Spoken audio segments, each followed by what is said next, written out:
second for you. Getting closer.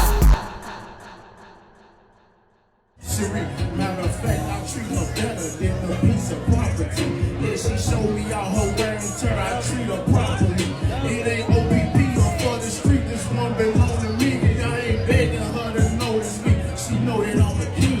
I'm pouring her, she pouring me. We never on eat. I love on her, she respect me. No such thing as deceit. I cover her, she comfort me. No such thing as defeat. And I ain't begging her to follow me. She love the way I lead. She feels me. She's all I. Hey friends, welcome to Getting Close Up, a show focused on independent artists and creatives.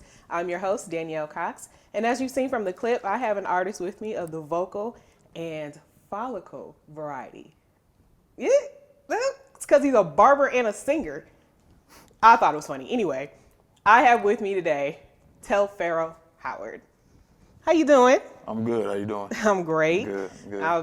The joke really killed when I was by myself, but you know, it's all good. You win some, you lose some. I like that. And I'm, again, very happy to have you here with me today. I want to start out by asking you about your days growing up, your youth. Mm-hmm. You're from Tennessee, right? I am. Tell me about growing up there. Yep. Well, Memphis was rough. It was rough. Very, very difficult upbringing. No father, no mother, no real guidance. I had my grandmother. She did what she could, but she took me after I lost my parents. So she had already raised all of her children, and then here come 4 more, and I was the baby. So once it got to me, it was like, you know, I don't know what to do with that boy. You know what I mean? It was kind of like that. So I had to.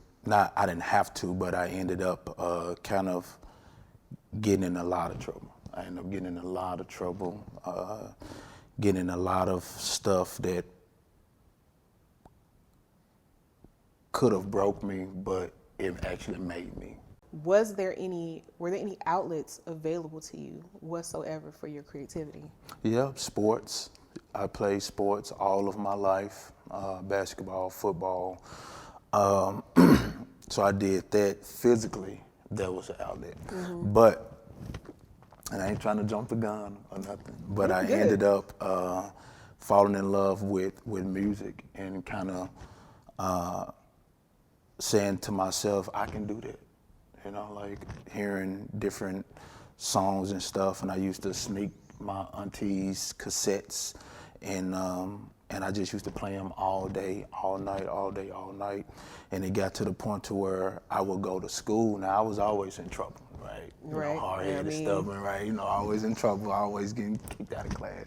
So when I got kicked out of class, I would go to the cafeteria. And what I used to do was I used to freestyle all the time. And I was young. So I was the guy in the lunchroom rapping and freestyling. Beating on the tables? I wasn't a beater. Oh, you wasn't a beater? I had a beater. There's a couple. There's always a kid who's like was a beater, and then there was the one who was rapping, and then there was the rare one that could do both. They can do both, right.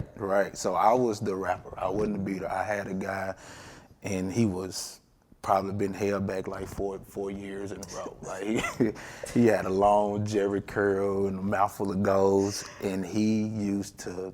I can see this kid. He used to break pencils and scar tables, but he was good. And they used to be like, man, we waiting on you, T. Like, man, you know, what's up, man? So I get kicked out and I go to the cafeteria and I stay down there for 3 lunches straight, just freestyling. And that's when I realized I could do it. Yeah, that's amazing because it's so funny now when I hear people's stories about how they were as kids. It's so many things that as much as things change, they stay the same. Mm-hmm. And I can think, and as you were talking, there was like a couple of kids that I know and that I've seen come up that did the same things that you was doing. Yeah. You know what I'm saying? Yeah. And it really just took somebody, in this case, your grandmother, to listen and to believe in you, to give you that little bit of encouragement in a world that was not going to give you that encouragement. You know what I'm saying? It means everything. It does. And you mentioned your inspirations. You had two main inspirations in this world. It was the church and it was the streets.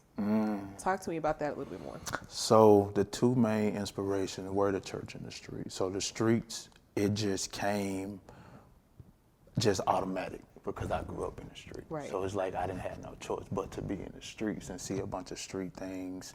I saw it in my house. I saw it in the neighborhood. My whole family had, street mentality. So of course, that was just natural for me to adapt to that, right? Now the church was different though, because my grandmother, she was a Christian woman later on in her life. She did her thing too, Madea, right? Okay, you painted the picture. Right, yeah. right, Madea. But then as she got older, she began to kind of straighten herself up. So when it got to me, I got the better end of Madea. Right. I got the praying woman. I got the usher. I got the pulpit usher. I got sitting on the motherboard, my dear. I got at church every Sunday when the doors open, every Wednesday night, Tuesday night, watching me service, vacation. I got that, my dear. Right? Just a bunch of people that just got triggered just now. Right. I know, right? The seed was planted. I was in church. I was, I was I was a youth usher and different things like that. So I was at church every Sunday all the time with my grandmother. And it got to the point to where I got tired of going to church. We all have strayed away, right? We all bucked, and I bucked right. So bad to where I didn't go back to church until I was 18 years old. I bucked for a long time. And then things began to happen, and I used to call my grandmother. She used to get sick, and I used to call my grandmother, and I used to say, "Hey, Grandma, what you doing?" And she used to say, "Oh, I'm doing fine." I'm like, "Well, who at the house with you?" "I ain't nobody here but me and Jesus," right? And it kind of stuck with me. So she planted Jesus in me. She planted Christ in me, right? So as I began to go through my own struggles in life, from bucking, right, from rebellion, I remembered the talks and the conversations and even the sermons, the little things that I read in Vacation Bible School about, Daniel in the lion's den and all these different things, and Shadrach, Meshach, as they say, bad Negro, as they say, right? So I began to remember these different things, and it took me down my own spiritual path. Yeah. It took me to a place to where I was reading for myself, and I wanted to know more about this thing that can save me, like that can help me out. And that's how I ended up cutting hair, because I asked God to give me something to keep me out of trouble. Now, I do want to ask you, you talked a lot about Tennessee, and that's a lot of good, that was really good. I know. Sorry if I kind of, No, that was perfect. Okay, so, yeah. And you talked about your process, because one of my questions was about your creative process in writing, and you talked about how you try to come from a real place with your lyrics, and that's very important. What song on your, because we're gonna get into your album Mentality, which I did listen to and I love, and we'll get to that song that you talked about earlier too. But what song on there is the most personal for you, would you say? The most personal on there for me, I would say all of them. But the most personal one is probably the Free My People. Free My People is very, very personal, because I know the enemy has tried to take me out, right? Several times. And, ain't nothing. And I'm not the only one, right? So I know the devil is real. I know the enemy is real. I know that he has a mission to, steal, kill, and destroy, and to just wipe everybody out. And there could be a lot of bumps and things that happen. So in the process of trying to get this album out and create it, what were some of the things that you experienced, that you learned from the process of getting the album out? Because this is your first album, right? This is my first album. Right. So I tell people that it only took me 3 months to finish it. Oh, okay. But it took me 33 years to get it out. Well. Yeah, exactly, right. It took me 33 years to get it out, because everything was fighting me to not get it out, right? I'm fighting myself, I'm fighting family, I'm fighting addictions, I'm fighting abuse, I'm fighting, wounds from the past. I'm fighting everything. Like the devil was like, I cannot let you get this album out. I'm gonna beat you until you just give up. But I didn't give up. And it took me 33 years to recover and really look and say, you know what? I'm finna do this music. I'm finna do it. Right? It's playtime is over. Oh, I'm sorry. I No, thought you were gonna say something. No. I was gonna ask, like, did you have like a team of people, or was it just you? Like, did you work on your own production? Well, I'm not gonna say really a team. I did have some individuals that came in like right when I needed them. You know, like an engineer came in right when I needed them. And when I came here, I wasn't doing anything with the music. I wasn't doing nothing I didn't want to write. Excuse me. I stopped freestyling. I wasn't singing no more. And my wife heard me a few times playing around, and she was like, that sounds good. Why don't you write it down? I didn't want to write. And I began to listen to motivational speeches. I was already listening to them back home, but I was listening to this guy in particular named Miles Monroe. And Miles Monroe said, the thing that you hate to do the most is what's stopping you from getting to where you want to do. If you do that, then you'll be unstoppable. And I didn't like to write. I still don't like to write. Like, I don't like to write. It's still a problem. It's still a problem. Like, it took me 3 months to write 7 songs and get them out the way because they was already there, right? All I had to do was just put the pen to the pad and write it out.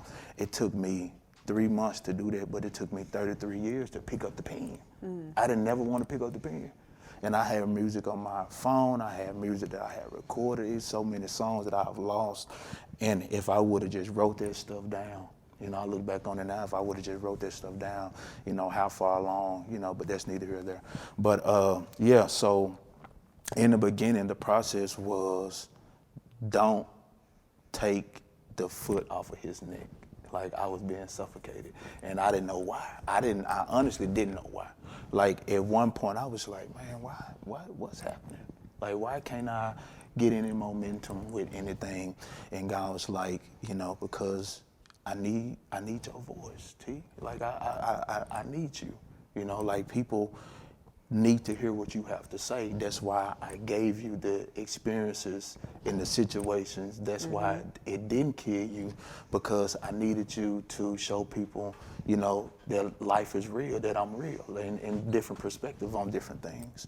And but I feel like the devil himself could not allow that to happen. Like, he fought me until I won. Right? Like, he fought me until I won. He fought me until he was like, you know what? Go ahead. You know what I'm saying? Like, I'm tired of wrestling with you. And you know I see that a lot in your lyrics, because your lyrics, you talk about, you know, you talk about life, you talk about love, you talk about it in a way that a lot of people aren't talking about right now. So to the song, She Fills Me Up, it's really a dynamic about love that you don't really hear so much right now. No. You did at one point, but not so much right now. Tell me a little bit about that. Well, why it was so important to get that out. So that was important to get out, and of course it's a Whitney remake, right? I kind of sampled Whitney, and honestly, so I end up watching Aretha Franklin documentary, right? And I guess I'm such an artist, right? I'm just such an artist, right? I ended up watching Aretha Franklin's documentary, and I went to sleep on it, playing Aretha Franklin's music, you know what I'm saying, trying to get, you know, inspiration, whatever. And during Aretha Franklin playing, He Fills Me Up, you know, All the Man I Ever Need came on by Whitney. So in my sleep, I heard the lyrics, like, I heard everything. I woke up and I told her, I said, I got a song. And I went and I wrote it. I wrote it out just like that. And most of it is basically, it's just how a man feels about his wife, right? But what I try to do with my music, if you know, my music is biblical. right? That's another thing that I try not to stray away from. I try to make sure that my music also lines up with the Word of God. You know what I'm saying? As me being a writer, as me being a spokesman, as me being a author and an artist, I try to make sure that when I put this music out, it's gonna line up. That's why I don't curse. It's not sexual, it's not explicit, there's no lies in there. I'm not just talking, I'm just not, shooting the breeze. It sounds good. Right. True enough. I do. Thank you. It sounds good, but it's authentic, it's true, right? It's the Word of God mixed in with honesty, right? It's me,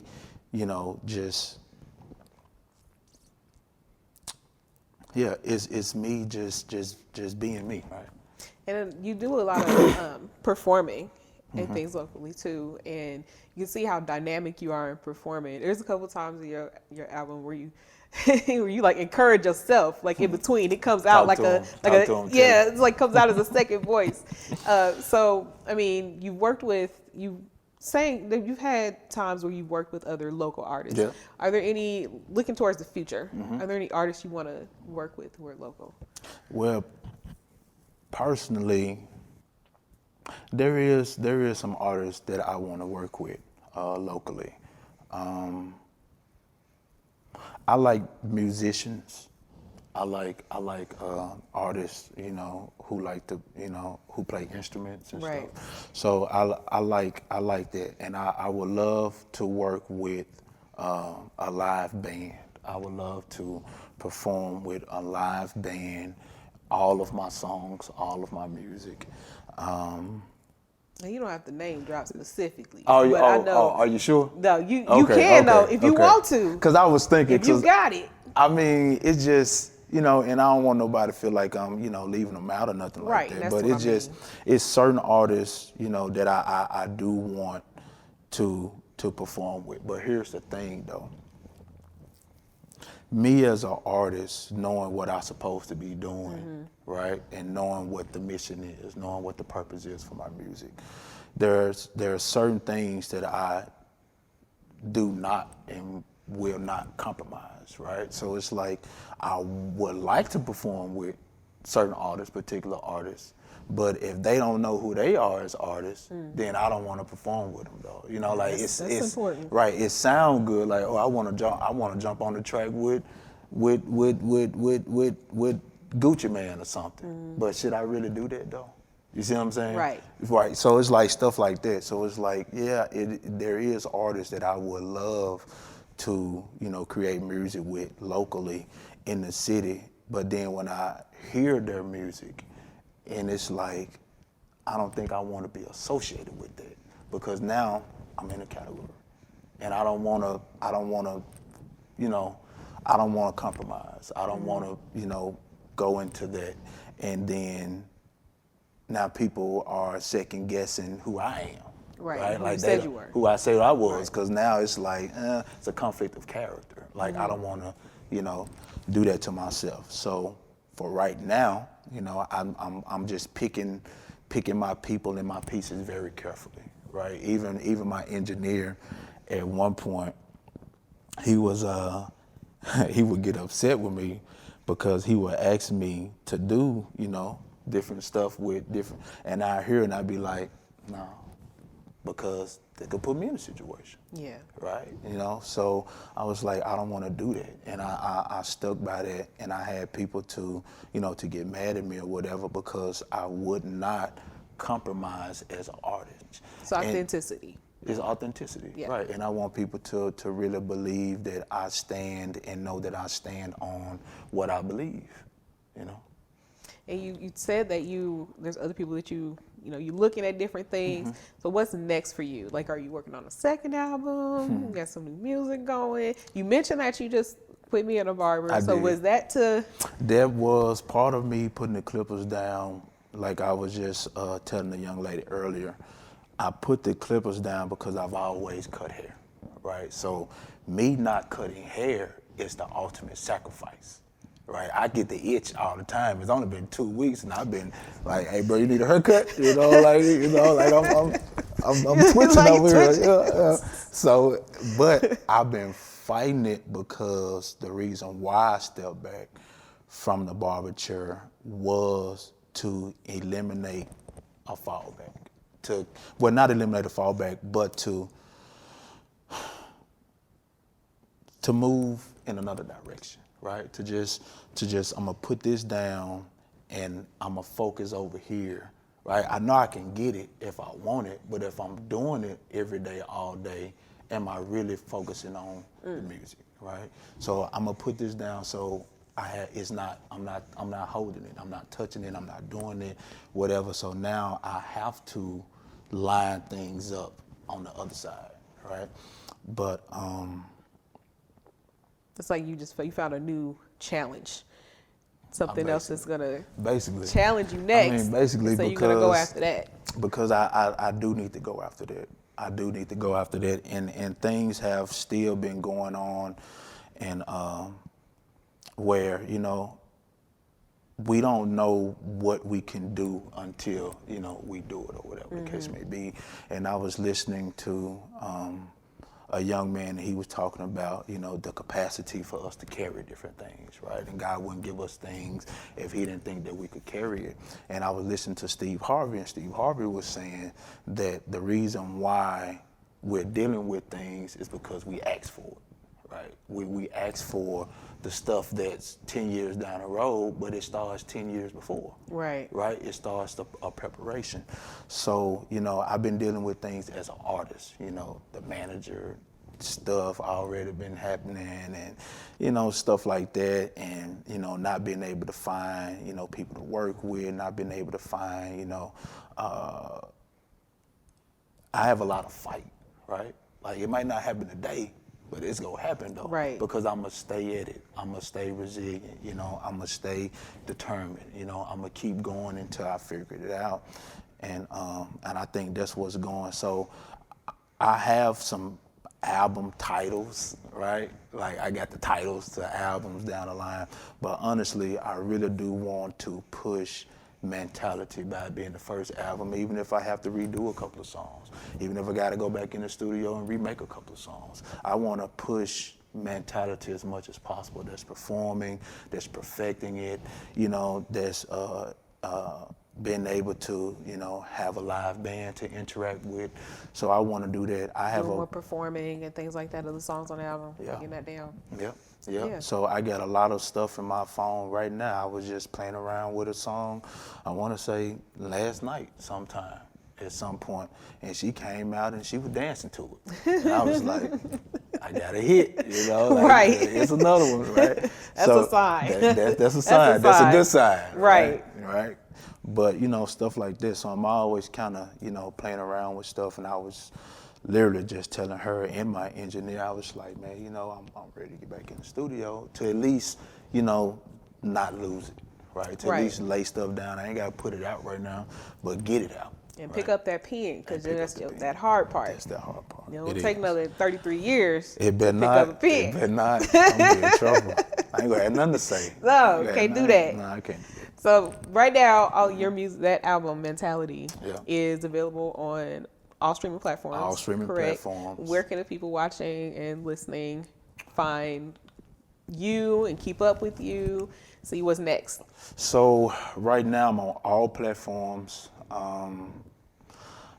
What's next is some visuals. I'm working on some visuals. I need to get a crew together. I was speaking with a young lady today, and she was telling me that she got everything I need. Excuse me, her and her crew. So I need to get some visuals to as many of my songs as possible. So that's the next step. But I am on all platforms. Telepharo, Telepharo. The album is Mentality. It's everywhere. You can use it as sounds on TikTok and Instagram, everything. I'll see. Yeah, everything. But I'm literally on every single music site. So y'all go check me out. Support it. It's more coming. I promise. It's more coming. Look out for some videos. Look out for some performances. Some collaborations. I will collab. I like to collab and it's weird though, but I feel like I'm also like a hook man, like a Christian Drake. You know what I'm saying? Yeah, no, like I get what I you're can jump on some, you know, I can create some hooks and stuff like that. So I have a song with my engineer who is UC. It's called Another Place. It will be coming out soon. Oh, okay. Yep, I'm on the hook and a small verse, but I'm more so on the hook of that though, and that's about it. But other than that, I need to keep the pen to the paper. Keep the pen to the paper. Like he's sitting down for 5 seconds, put a pen in his hand. That's what you do. I do. Just get a whole box of pens and just lay one next to you every single time. Well, I'm looking forward to it. I can't wait to see what y'all next. I love the album. I was listening to it while I was working through questions and stuff, and I was like, I know that there's a story here because you're very transparent about your thoughts and very direct about the purpose without it being something that's being bashed over anybody's head. Right. And that's right. great. That's and I think it's going to reach a lot of people. So again, I thank you for being here. You've been a great guest and I've had a great time. Thank you. Thank you. And that wraps up our show. Again, I'd like to thank Telepharo for being here with me today. And you can find his links in the description box underneath this video. If you had as much fun as we did, make sure you like, you share, and subscribe so we can keep bringing it to you. New episodes are getting close up, air bi-weekly on Fridays. But next Friday, make sure you tune in to GCU Reviews, where they'll give you the tea on what's hot and what's not. You do not want to miss it. Again, I thank y'all for being awesome, for watching. You be good, stay cute, and I'll see you again soon for another close-up. I'll be checking for you.